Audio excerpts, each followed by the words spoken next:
సమాజాన్ని మార్చడానికి ఉన్న కొన్ని సాధనాల్లో నాటకం కూడా ఒకటి. కరోనా అయిపోయిన టైంలోనే అంటే జనాలందరూ బయటకు వచ్చి ఒక దగ్గర మొబిలైజ్ అవ్వడం అని అంటే చాలా భయపడుతున్న టైంలో కూడా మీ ప్లేకి హౌస్ఫుల్ బోర్డు పెట్టి చాలా ఎక్కువ సార్లు దాన్ని పర్ఫామ్ చేసిరని విన్నాను నేను. కథని వెనక నుంచి, ముందు నుంచి, బ్యాక్ నుంచి రకరకాలుగా చెప్పడానికి ట్రై చేసాం. లక్కీలీ అది వర్కౌట్ అయింది ఆ ప్లేకి. మీకు బాగా నచ్చిన ప్లే ఏది ఉంది సార్? బాంబే టైలర్స్. అదే స్థాయిలో మళ్ళీ అంత రెస్పాన్స్ వచ్చిన ప్లే ఏది ఉంది సార్? మహానిర్వాణం చేసాం. మహానిర్వాణం కూడా చాలా పెద్ద ప్లే, మ్యూజికల్. అదర్ కంట్రీస్ లో కూడా చాలా ప్లేస్ పర్ఫార్మెన్సెస్ చేశారు. మెయిన్లీ నేను అదే థియేటర్ ఫర్ యంగ్ ఆడియన్స్ దాంట్లోనే సౌత్ కొరియాకి వెళ్ళాను ఇంటర్నేషనల్ ఎక్స్చేంజ్ వర్క్ షాప్ కి. నార్మల్ గా ఎవరైనా అంటే హెచ్యూ లాంటి పెద్ద యూనివర్సిటీలో చేసిన తర్వాత అసలు థియేటర్ కోర్స్ ను ఎంచుకోరు.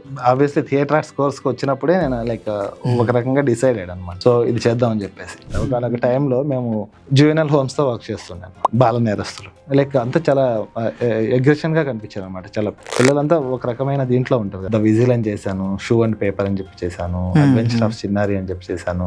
తర్వాత మీ కింగ్ అండ్ ఓన్లీ పిల్లల కోసం. చాలా మంది ఎన్జిఓస్ తోని కొలాబరేట్ అయ్యి డబ్బులు తీసుకుని లేదంటే ఓన్ గా వెళ్ళి మేము ఏదో చేస్తామని చెప్పేసి గవర్నమెంట్ దగ్గర డబ్బులు తీసుకుంటూ ఉంటారు. థియేటర్ అనేది నాకు టైం పాస్ బిజినెస్ కాదు. First of all it's my profession.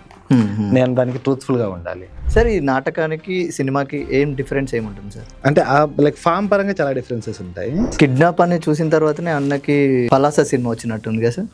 కాదు, అది వేరే ప్లే. ఎందుకంటే కిడ్నాప్ చాలా సంవత్సరాలు బ్యాక్ చేసింది. ఖచ్చితంగా సినిమాల్లో నటించాలంటే ఖచ్చితంగా మనం ఒక థియేటర్ లో జాయిన్ అయ్యి లేదంటే నాటకాలు చేస్తూ ఉండడం అనేది ఇంపార్టెంటా?